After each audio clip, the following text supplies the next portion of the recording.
Hey. Welcome back to You're Not My Father, gang. It's time for another episode. So sit down, strap your seatbelt on, and let's get to it. Let's dive into it, guys. What's up there, dudes? So the topic of discussion today, I thought that I would revisit something that I've talked about on the show before. Concept called buy it for life. Now, buy it for life is kind of, well, it's exactly what it sounds like. You buy something for life. I'll give you an example. Story. So I have my dad's Rolex GMT Master. It's like an original one from, I think it's like 65 or 69, somewhere around there. It's pretty old. And so it was my dad's watch, and it was something that he's had probably the longest, one of the few things that he's had the longest that he carried around with him all the time. And so he got that, I think, in Hong Kong back when he was in Vietnam. And that was his work watch. That was his dive watch. Whenever he was out doing things, having an accurate timekeeping device like a Rolex. And it does keep time really incredibly well, like insanely well. That was his work watch. And that's all he kind of ever thought about it. Now he knew that it was worth money. But you know, I knew that at some point, whenever he gave that to me, like that was kind of one of those moments, you know, not just for me, but probably for him too, that, you know, here you go, son, you know, this is the one thing that's always been with me, and, you know, that type of deal. So it was a very special moment, but it was one of those things where you buy it for life. That's really what it was. And so often I've considered, well, let's just face it. There have been some things that I've thought I'm going to buy it for life. And I'll tell you the truth. Over the years, I feel like there's not too many things that I want for life. Material things. People in my life. I've got several. That's different. And I'll tell you why, because people change. Material objects don't. And for some people, that can be a good thing. But overall, I'm going to give you some reasons why I think that buy it for life is a bit overrated. So wander through your house. Even your house itself could be a buy it for life. Maybe. It kind of depends on your frame of mind. But I look at my house and I'm like, I don't know if I want to stay here forever. I don't know if this is going to be my forever house, you know, that I would just be 100% happy with for the rest of my days. I really don't. The flip side of me wants to build a house. Now, this is being honest with myself deep down. I would like to build my own house, you know, to kind of have that. Now, and I feel like maybe that would be my forever house, but I've gotten to that part of my life where that does sound like a really great option. But if I were younger, I don't think I would be into that. There were a lot of things that I had when I was younger that I no longer have anymore. So going back again, walking through your house, look through your house. What do you see? You know, I look at my kitchen, and my wife would say that we need to remodel my kitchen. Her kitchen. It's really her kitchen. I think about it and I'm like, yeah, I would like to remodel it. So in itself, I'm not really going to buy that kitchen for life. No, not really going to do it. Same thing with bathrooms. I'm sure if you had bought a house in the 90s and you had a bathroom, brand new house, and you had that bathroom then, it would look really outdated. You probably wouldn't like it. I think we can probably see where this is going. But what else is in your house besides just the house needing, you know, some modern updates? TVs. Okay. Now we're getting somewhere. You're not going to buy a TV forever. Let's face it. The majority of people aren't going to do this. There's probably somebody out there that has their classic TV and that's all they want to do. But in the world of technology, there's nothing more permanent than change. Very useful saying, that thing. So yeah, you're going to replace that TV. What about your appliances? Washer and dryer? Yeah. Yes. And they could last for a long time. Sometimes do. I don't know about nowadays. But with all the smart home features, you're probably going to want to update those. So you're not really going to buy those for life. Well, let's keep on going. What about your phone? That's a joke. Your phone is going to get updated all the time. And even if you wanted to buy a phone for life, guess what? It's probably not going to happen. It's like landlines.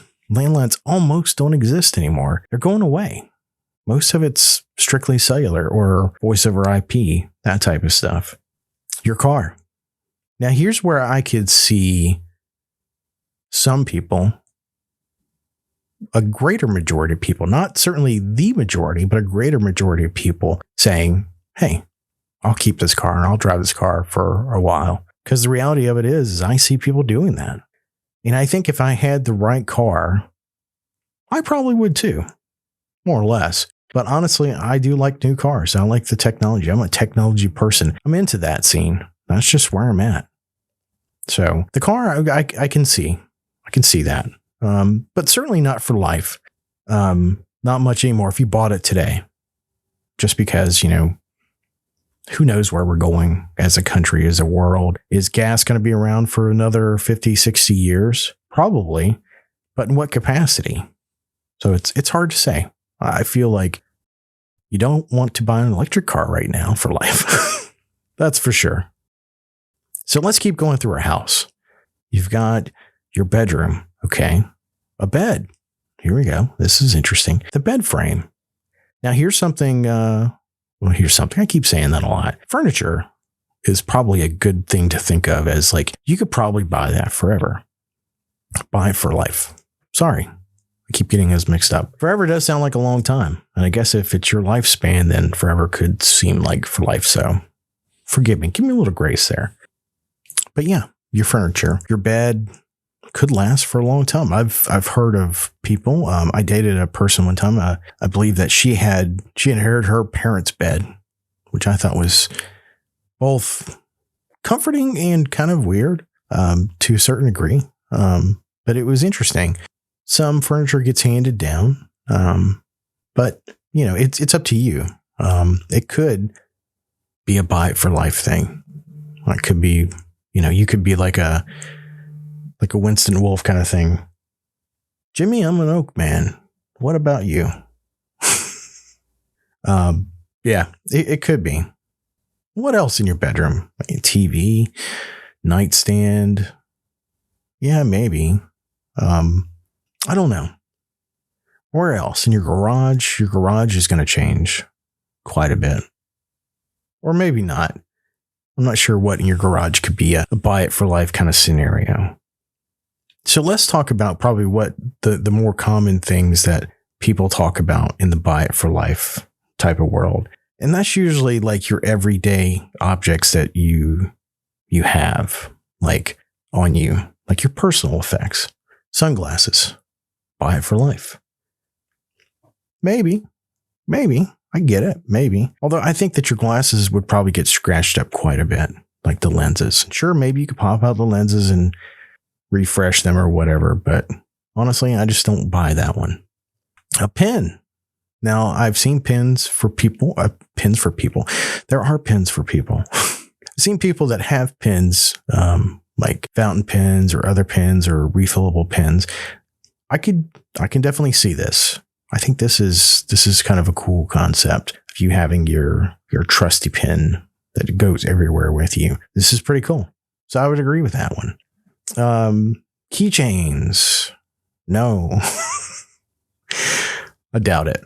Wallets. By the way, I'm looking at my desk to kind of see certain things. Wallets. I got a new wallet today. I've gone through a bunch of wallets. I had very specific wallets in my life for quite a while. They probably should have still been with me, but they haven't for various different reasons.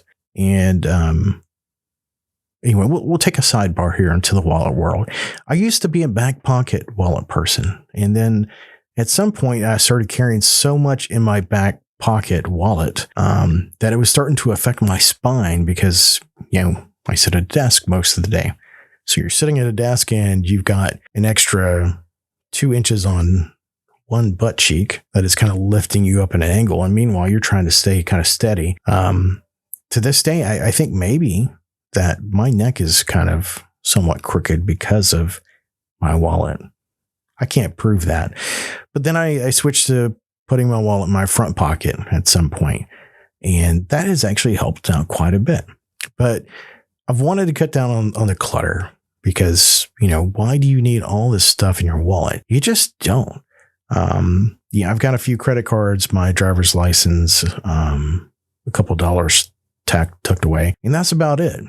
So I saw one of my buddies. He had this really cool metal type of thin wallet, and I was intrigued. I think he was kind of taken aback by how intrigued by his wallet I was. I'm like, no, this interests me. I want to know. It was pretty cool. So I got one similar to it, where you kind of hit a button and the cards kind of pop up, and I was like, that's cool.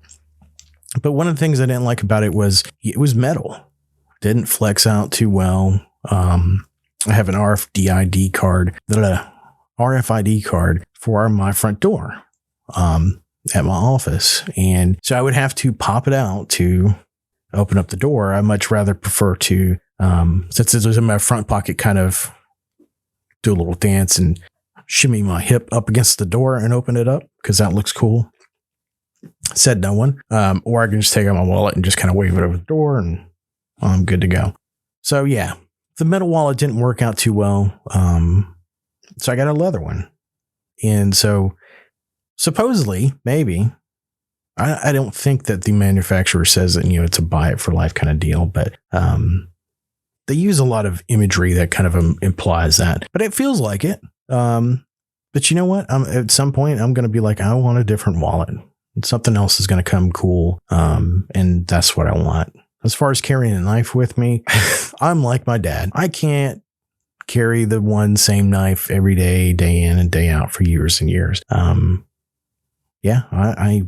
I want something new. I like something new. I want to try something new. I'm not so set in my ways. Let's see what else. Coffee cups. This is very interesting. So my dad was, he liked his kind of specific coffee cup. That was his deal. He was a byproduct of the Navy, and they have very interesting coffee cup rituals. But for me, I'm rocking a Stanley insulated big fat coffee mug type Stein or whatever. And I like it pretty good, but it's not my go-to cup. And sometimes I just prefer to have a different cup for a different situation. And that's probably weird, but I feel like there's probably people out there that are like me that, today is this kind of coffee cup day as opposed to something like this. So I'm not into the buy it for life coffee mug because I look at these coffee mugs and I'm like, okay, it's going to get passed on to somebody else or it's going to stick in that closet and I probably won't use it, but maybe somebody will. So I don't know. There is one thing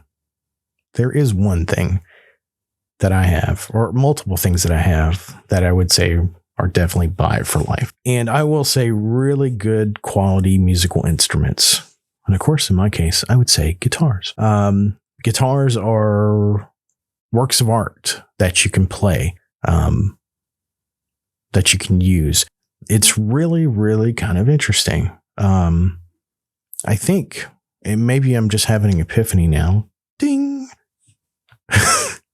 Art is almost really kind of one of those things where, yeah, you essentially kind of buy it for life.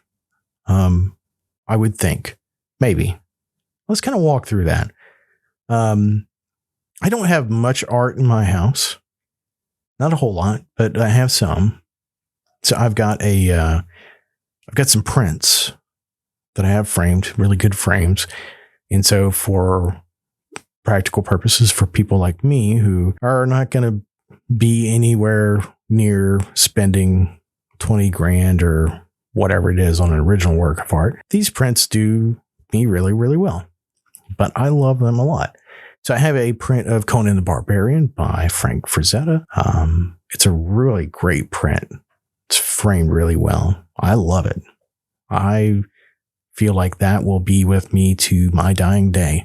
I also have a Michael Wieland print, which is the gunslinger on a beach with the tower. If you're into the Dark Tower, you're a tower junkie, and you and I are like that, baby. But anyway, I've got that print, and I've got it in a gorgeous frame. I don't know how Michael's ended up doing this custom frame as good as they did, but they did. So kudos to them. And that's something I will probably have for life, hopefully. So yeah, I'm not saying that there's not too many things out there that you would say, buy it for life.